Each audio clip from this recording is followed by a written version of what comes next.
Hello అందరికీ ఈరోజు recipe మా ఇంట్లోను చికెన్ కర్రీ అండి.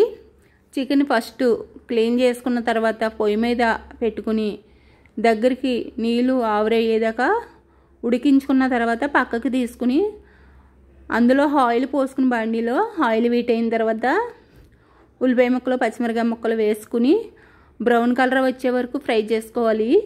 ఫ్రై చేసుకున్న తర్వాత అందులోకి అల్లం వెల్లుల్లి పేస్టు మసాలా వేసుకుని మరొకసారి ఫ్రై చేసుకునండి.